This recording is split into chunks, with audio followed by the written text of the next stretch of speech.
Private sector bank को nationalise क्यों किया गया, ये सरकार से सवाल होगा हमारा।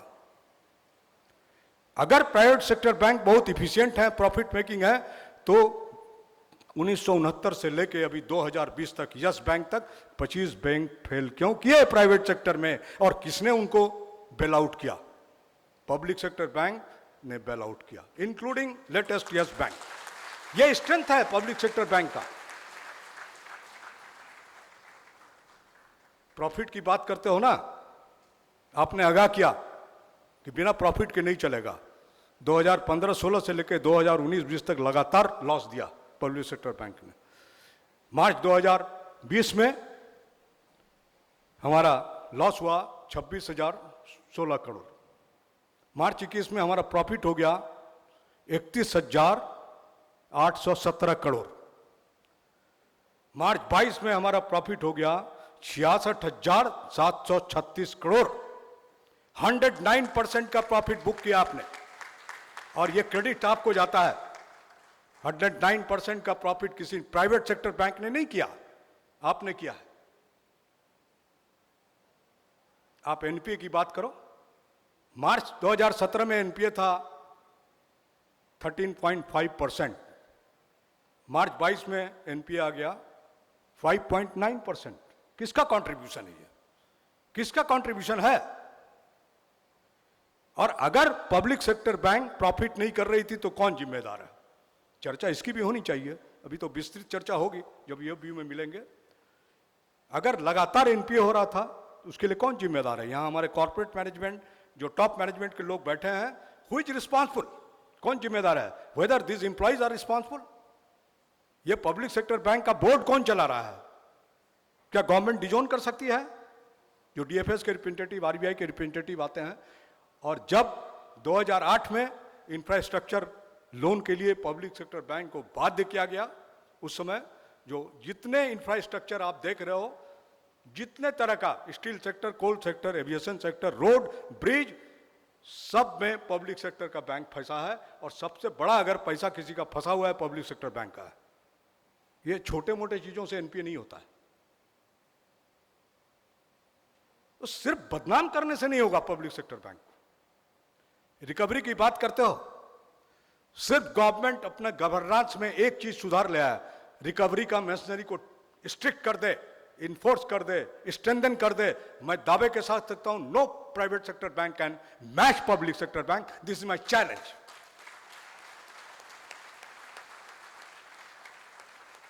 39 डीआरटीज काम करती है, इसमें बहुत सारे लोग रिकवरी से एसोसिएटेड हैं। 18 DRT out of 39 is defunct. Government is unable to provide personal to manage DRTs.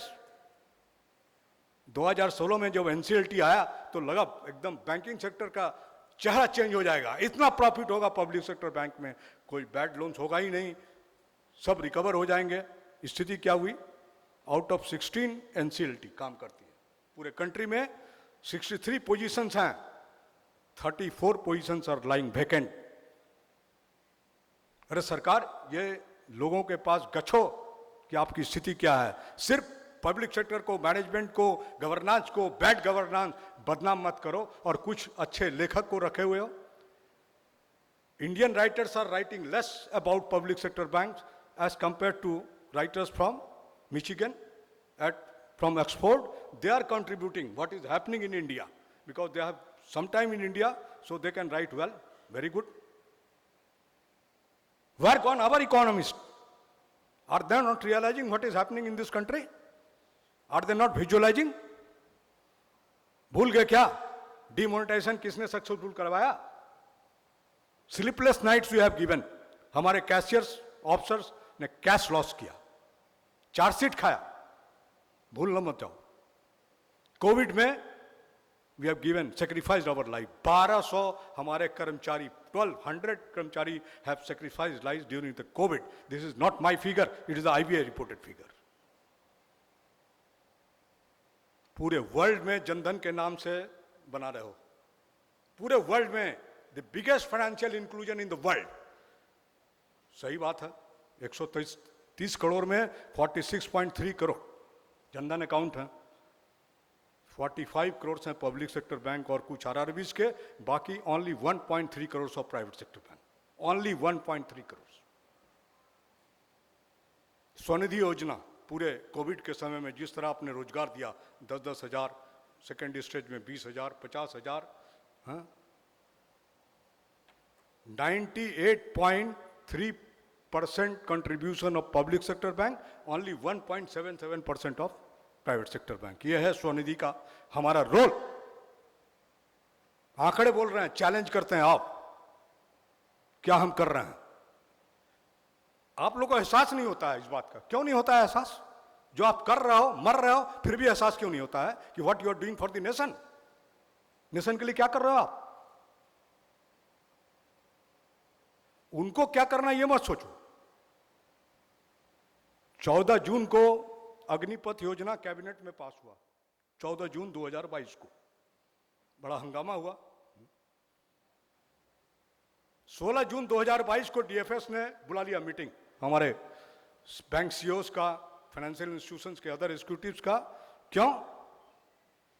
25% मेरी जिम्मेदारी, 75% तेरी। 4 साल के बाद ये बेकार होगा अग्निवीर, इसके लिए आप स्कीम बनाओ, कैसे इसका स्किल अपग्रेड करोगे, कैसे इसको एजुकेट करोगे, कैसे रिहेबिलिटेट करोगे। क्यों? हर कठिनाई के समय हम याद आते हैं, और जब हम कठिनाई से गुजर रहे हैं तो याद नहीं आते हैं। क्यों? क्यों ऐसा व्यवहार हो रहा है हमारे साथ? ये क्या अच्छा व्यवहार है क्या? सोचिए इस बात को कि क्यों ऐसा व्यवहार हो रहा है। Why we are being subjected to इस तरह के एटीट्यूड से, क्यों हमको सफर करना पड़ रहा है? ये गवर्नमेंट का कैसा आउटलुक है? Government must think over it. ये क्या आउटलुक है? 53 साल के बाद ओनर कौन है? Government of India. रेगुलेटर कौन है? आरबीआई। अभी तक क्लियर नहीं हुआ है 53 साल के बाद, बुरा नहीं मानिएगा, कि हमको प्रॉफिट मैक्सिमाइजेशन के लिए रखा गया या पब्लिक वेलफेयर डिपार्टमेंट की तरह हम काम करते हैं। Let us be very clear. And if today government has decided to be away from the social banking, let government accept that we are abdicating our social banking responsibility and we are abandoning the poor. You have to accept that. You have to admit that. ये deceptive face लेके नहीं चलेगा। ये deceptive face नहीं चलेगा। You have to come to the public to tell that. जनता के सामने आना पड़ेगा। ये जनधन के नाम से पूरा लूटो, वाहवाही लूटो, मालिक हो आप, लूटो, हमें कोई उसके लिए ऐतराज नहीं है। क्रेडिट आपको जाता है, डायरेक्ट बेनिफिट ट्रांसफर किसने करवाया? ये 30 लाख महिलाओं को 500-500 रुपया कोविड के टाइम में किसने दिया? सब पब्लिक सेक्टर बैंक के माध्यम से दिया है। इसको इग्नोर नहीं करो, अंडरमाइन नहीं करो। ये नेशन पुअर है, ये नेशन गरीबों का है। और कल अगर प्रॉफिट मैक्सिमाइजेशन की बात करते हो और हमको सोशल बैंकिंग से हटाते हो, तो कुछ दिन ये एक्सपेरिमेंट करके देखो, बिना प्राइवेटाइज किए गिव द रिस्पॉन्सिबिलिटी कि तुमसे सोशल बैंकिंग नहीं कराएंगे, तुमसे सिर्फ प्रॉफिट करवाएंगे। देखो कि पब्लिक सेक्टर बैंक उससे ज्यादा प्रॉफिट कमा के देता है। अरे प्राइवेट सेक्टर बैंक कौन लोग हैं? Who are heading the private sector bank? सबके अंदर में जाओ, all having the background of public sector. जाओ जाके देखो। अभी आप चेंज कर रहे हो, अपना आउटलुक चेंज कर रहे हो, तो एक्सेप्ट करो इस बात को that you are going to abdicate the social responsibility. Vote मत बटोरो इसके नाम से कि हम गरीबों के लिए राशन दे रहे हैं, गरीबों के लिए ये कर रहे हैं। गरीब तो क्या हालत होगा अगर पब्लिक सेक्टर बैंक प्राइवेटाइज होगा तो पता चलेगा। क्यों नहीं करवाया उससे सोशल बैंकिंग? क्यों नहीं उसको रूरल में फोर्स किया? क्यों? गवर्नमेंट का पॉलिसी, आरबीआई का पॉलिसी तो उस पर भी लागू होता है जहां उसको कंपेल कर सकता है। Why not you are doing? क्यों नहीं कर रहे हो? वो सब जिम्मेदारी, चूंकि हमारे लोग जो हैं वो ओबीडियंट हैं, वो डायरेक्टली उनके एम्प्लॉई हैं, एम्प्लॉयर हैं वो, तो उनको करना पड़ता है। लेकिन इस तरह से नहीं हो सकता है कि आप जैसे चाहो उसको अपने हिसाब से मैनिपुलेट करो। गवर्नमेंट कोई भी रहे, हमारा किसी गवर्नमेंट से कोई एफिलिएशन नहीं है। Irrespective of the government, last 53 years में नेशनलाइजेशन के बाद से the way we have served this country, nobody can deny. हमको कष्ट इस बात का है, you cannot deny my contribution to the nation's economy, you cannot. We have done that much for this country. If you are taking the credit as a political party, we are equally to be having the credit as a nation, as a citizen, that we have contributed this. है हमको ये क्षमता बोलने का. We have done it. हवा में नहीं बात कर रहे हैं, हम स्टैटिस्टिक्स में बात कर रहे हैं. लॉस हो गया. क्या लॉस हुआ? मार्च 20 में भी 1.58 लाख करोड़ का ऑपरेटिंग प्रॉफिट हुआ, लॉस नहीं था. मार्च 21 में 1.98 लाख करोड़ का ऑपरेटिंग प्रॉफिट हुआ और मार्च 22 में 2.08 लाख करोड़ का ऑपरेटिंग प्रॉफिट हुआ. Consistently public sector banks have given the profit, consistently. हम उन चीजों की बात नहीं करेंगे कि पिछले 5 साल में 10 लाख करोड़ राइट ऑफ हुआ, 10 लाख. और ये भी मान लो ये जितना एनपीए है इसके अगेंस्ट में मैक्सिमम बैंक ने 100% प्रोविजन करके रखा है. इसलिए जो भी पैसा आप रिकवर करके लाओगे ये सारा प्रॉफिट में जाएगा, सब बॉटम लाइन में जाएगा. ये कोई पैसा उड़ नहीं आ रहा है. एक हवा बना दिया गया पब्लिक सेक्टर बैंक का, लेकिन उसकी चर्चा कोई नहीं करता है. हमारे सर्विस कंडीशन की चर्चा क्यों नहीं करते हो? हमारे वर्किंग कंडीशन की चर्चा क्यों नहीं करते हो? 15/7/22 7 साल हो गए. 12 सितंबर 2015 से सेकेंड सैटरडे फोर्थ सैटरडे लागू हुआ. आज 7 साल के बाद भी बात तो हम लोग करते हैं 5 डेज वीक. आपको भी ड्रीम वर्ल्ड में ले चलते हैं, आपको भी बताते हैं कि ये अभी निगोशिएटिंग, आईबीए से बात हो रही है, गवर्नमेंट से बात हो रही है. ग्राउंड लेवल में सेकेंड सैटरडे फोर्थ सैटरडे बचाने के लिए हर जोन से, हर अंचल से हमको जद्दोजहद करना पड़ रहा है. This is harsh reality. ये सर्विस कंडीशन नहीं है क्या? लीव तो ऐसा लगता है कि लीव मांगने से पता नहीं इस पब्लिक सेक्टर बैंक में क्या ऐसा एटीट्यूड हो गया. The moment you ask for leave you are boss outcasted. Why? ये मेरा सर्विस कंडीशन नहीं है क्या? हम तो बोलते हैं डिसिप्लिनरी अथॉरिटीज को, जब उनको चार्जशीट करते हो तो सब हमारा अपील रेगुलेशन, कंडक्ट रेगुलेशन में क्या है, डिसिप्लिन एंड अपील में क्या है, सबका उल्लेख करते हो आप. हमारे चार्जशीट में सब चीज का उल्लेख होता है. आपके पास वो हथियार है. ये bank of Baroda officer service regulation, ये क्या दूसरे बैंक के बोर्ड ने अडॉप्ट किया था, क्या हमारी बैंक के बोर्ड ने अडॉप्ट किया था? जो हमको 12 दिन का कैजुअल देने में कष्ट होता है, 15 दिन का सिक लीव देने में कष्ट होता है, 30 दिन का पीएल देने में कष्ट होता है. लीव मांगिए. और सिर्फ मैं प्रबंधन को दोष नहीं ठहराती, जो ये कल्चर जा रहा है, including my branch heads of scale 2 and 3, they have also been behaving in the similar fashion. बड़ा कष्ट होता है बोलते हुए. They are our members but behaving in the similar way as if they become the regional manager for that particular moment of sanctioning or rejecting leave. Why? Leave के लिए लड़ना पड़ेगा. Leave cannot be compromised like that. It's a basic service condition. I need leave. मैं कई बार इस बात को हर platform से बोलता हूं कि मैनेजमेंट कहती है leave is not your right, तो ट्रेड यूनियन का मेरा भर्सन है leave is a necessity, necessity overrules every right. Leave is a necessity. आपका बेसिक एटीट्यूड चेंज हो रहा है towards leave. Try to change it. Staff shortage है, इसके लिए एम आई रिस्पॉन्सिबल? प्रेशर बढ़ रहा है, इसके लिए एम आई रिस्पॉन्सिबल? लेकिन छुट्टी नहीं देंगे. Writings on the wall is very clear. ये जो हमारा यंगर जनरेशन है ना, 60 to 65% below 35 years of age, ये क्लियर है. इसका फ्रस्ट्रेशन और इसका जो इरिटेशन है हम लोग हर समय नोटिस करते हैं कि they are not willing to compromise on work life balance. ये management should take note of it. ये आसान नहीं है इतना. परसेप्शनल लेवल पे उसके मन में है कि हमारा सर्विस कंडीशन इस तरह से जा रहा है, हमारा वर्क लाइफ बैलेंस बड़ा बढ़िया है. वर्क लाइफ बैलेंस बड़ा 4-5 साल से तो ऐसा ये वर्ड चला हुआ है, जिसको देखो अगर थोड़ा सा उसको मैनेजमेंट या ट्रेड यूनियन से कुछ बोलना है तो work life balance, work life balance. My humble submission, who is the life? Has God bankers today any life? Only work, work and work. Why? As an Indian citizen, should not we have a life? नहीं होना चाहिए क्या? A fair management should not ensure?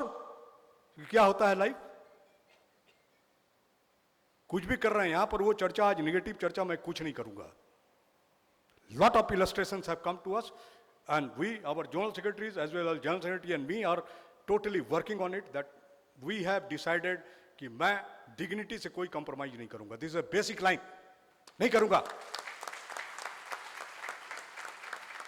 काम करने आया हूं, इज्जत बेचने नहीं आया हूं। कुछ जो लोग हैं, मैसेज उन तक पहुंच जाएगा, हमारा आवाज इतना है कि उनके दिल तक पहुंचेगी ये बात जो जा रही है। कैसे व्यवहार करना चाहिए, आज डिमांड पड़ गया, आज जरूरत पड़ गई ट्रेड यूनियन को ये रिक्वेस्ट करने की मैनेजमेंट को कि आप बिहेवियरल ट्रेनिंग दो ऐसे फंक्शनरीज को जो डैमेज कर रहे हैं इंस्टीट्यूशन को। They are damaging the institution. ये हमारे ट्रेड यूनियन के साथी लोग हैं, no work no pay, strike पे रहो, कुछ भी करो, मैनेजमेंट नो वर्क नो पे। कोई नहीं बात करता है मैनेजमेंट, जरा प्रोग्रेसिव मैनेजमेंट है, बात करो ना, मोर वर्क मोर पे। क्यों नहीं बात करते हो? काम तो लेते हो ना, प्रॉफिट तो अर्न करते हो ना, इंटरेस्ट तो अर्न करते हो ना, तो मोर वर्क मोर पे की बात क्यों नहीं करते हो?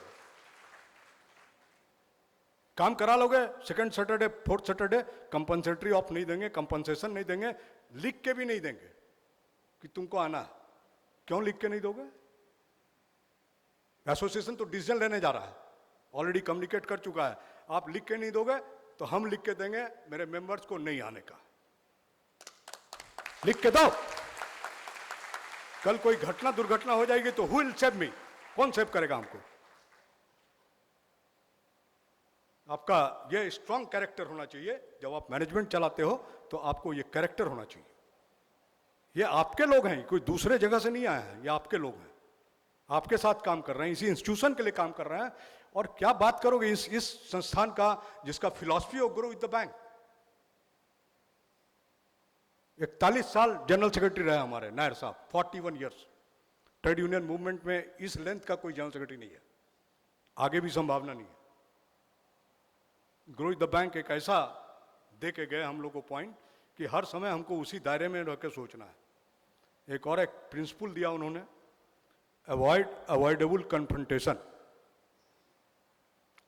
बहुत प्रेशर में आजकल हम लोग, हमारे जनरल सेक्रेटरी बराबर दबाव बनाए हुए हैं, दादा ये प्रिंसिपल कब तक चलेगा, अवॉइडेबल कन्फ्रंटेशन। लेकिन उसके पीछे भी नायर साहब का एक लाइन था जो विस्तृत पढ़ोगे तो पता चलेगा, when confrontation is inevitable confront. Trade union चलाते हैं, एक प्रेशर नहीं बन जाए कि हम कन्फ्रंटेशन अवॉइड करते करते इतना डिमोरलाइज हो जाएं कि कल हम समझे नहीं कि हमको क्या क्या करना है। डिमॉन्स्ट्रेशन करना है, एजिटेशन करना है, स्लोगन रेज करना है, भूल जाओगे आप। इसमें से तो बहुत लोग को पता ही नहीं कि ट्रेड यूनियन स्ट्राइक में क्या क्या करता है। ऐसे जनरेशन के लोग हैं, अरे स्ट्राइक है, अच्छा चलो तनख्वाह कटेगा, जाने का नहीं है। क्यों? ये तनख्वाह कटाने के लिए स्ट्राइक करते हो कि अपने आवाज को पहुंचाने के लिए करते हो? ये न्यू जनरेशन एडमिनिस्ट्रेटिव ऑफिस, ये कल्चर चल रहा है। वो एक वर्ड है हम लोग के ट्रेड यूनियन लाइन में, लेबर एरिस्टोक्रेसी। ये एरिस्टोक्रेसी आ रहा है मेंबर्स में। ट्रेड यूनियन में हो ना तो ट्रेड यूनियन का जो भी कॉल आएगा उसको पार्टिसिपेट करो, अंडरमाइन मत करो। बैंक ऑफ बड़ौदा की मैं बात कर रहा था, मैं सैल्यूट करता हूं अपने बैंक को।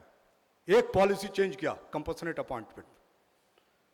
11 फरवरी को सर्कुलर दिया 2022 में।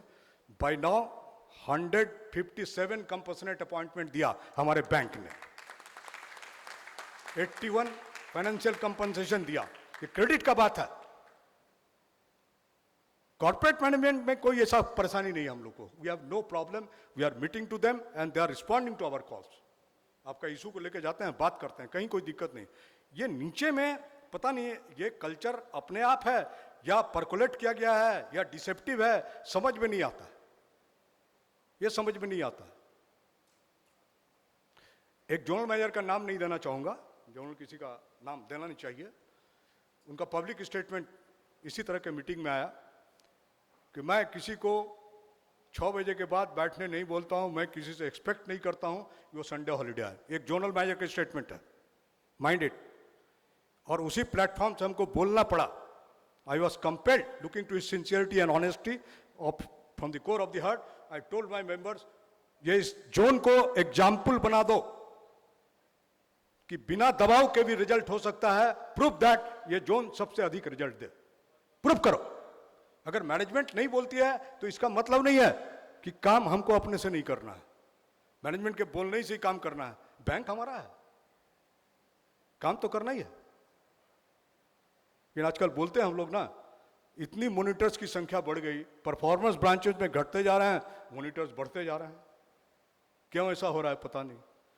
बैंक को सिर्फ अपने स्ट्रेस्ड एसेट का ऑडिट करा का बड़ा चिंता है। सब रिकवरी एसेट मैनेजमेंट कितना कितना नया नया सेल हो गया, ROSRV और something like that, so many cells are recovery cells are working.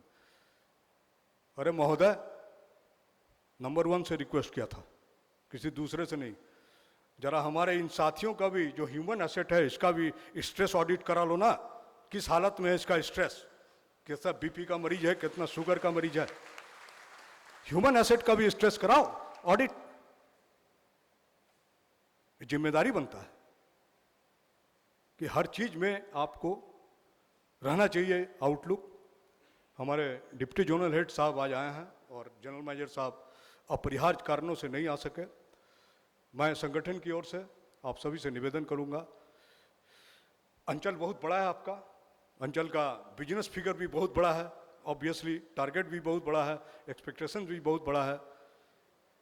Bank के लिए काम करते समय इस एसोसिएशन को जरा सा भी संकोच नहीं है कहने के लिए मेंबर से, please contribute your best for this job.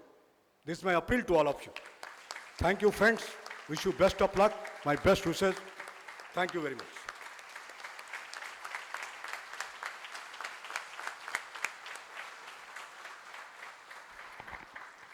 Thank you दादा। सच में आपके शब्दों को सुनने के बाद अब जो हम सब मेंबर्स यहाँ उपस्थित हैं, यहाँ पे जितने भी हमारे कलीग साथी हमारे डिग्नेटरीज उपस्थित हैं, शायद बैंक के लिए काम करने की भावना के साथ एक शक्ति और उत्साह बढ़ गया है कि हाँ, हमारी आवाज़ भी सुनी जाएगी, हमारे मन की बात को भी कोई करने वाला है। थैंक यू सर, आपने जो भी इश्यूज रेज करे वो हमारे लिए बहुत ही रिलेवेंट और बहुत ही महत्वपूर्ण है। Thank you sir. अब इसके बाद कार्यक्रम में अगली कड़ी में मैं निवेदन करूंगा हमारे GM mid corporate north cluster से श्री संजीव मेनन कि वो मंच पर आए और अपनी बात से हम सबको अनुग्रहित करें। श्री संजीव मेनन, एक बार जोरदार तालियों के साथ सब इनका सर का स्वागत करते हैं। Sir.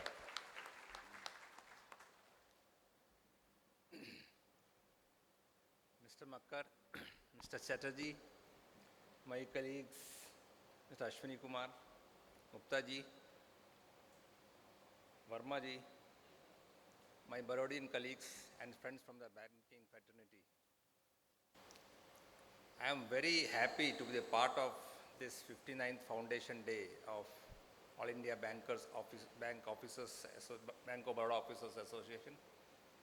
After this fiery speech, really, as the host was saying, yes, इसके बाद बोलना भी बहुत मुश्किल है, because here my role is to congratulate each one of you that this 59th Foundation Day of an association itself speaks a lot about the way we had developed our bank.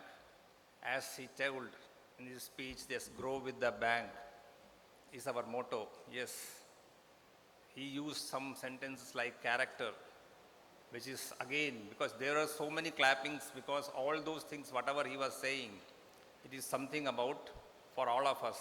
Yes, all these are the basic requirements, because we had also put this 31 years of our banking service, though now we are in the part of the management which we feel, but still we grown up like the young faces which I am seeing in front of me.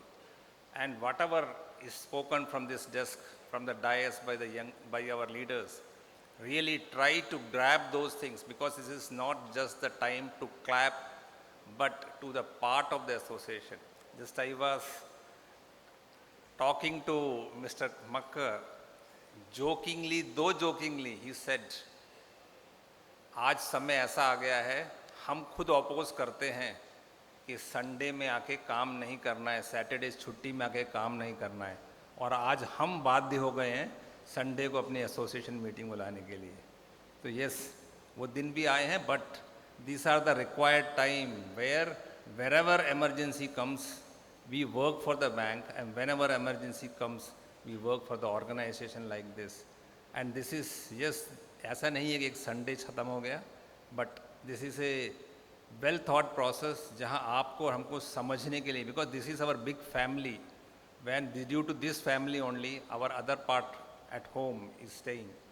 So इसके लिए भी आप लोगों ने बहुत अच्छा काम कर रहे हैं. And as for the business, all those things, today, just I want to say, yes, organization is doing a tremendous job and there is no second thought for it. So each one of us should be very proud that we are the part of this such a trade organization. And this trade organization, if we work together, will take this bank to greater heights, and that is our requirement. Because now after me, another speaker, Mr. Makkar, will come and you people want to hear him more. So that's why I am limiting my words and my best wishes for the organization. And again, a happy Foundation Day, 59th Foundation Day to all of you. Thank you.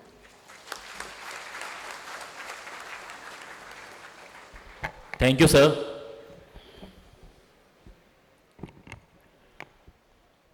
एक बार मेरा पीछे hall committee से निवेदन है कि अभी लोग काफ़ी पीछे खड़े हैं.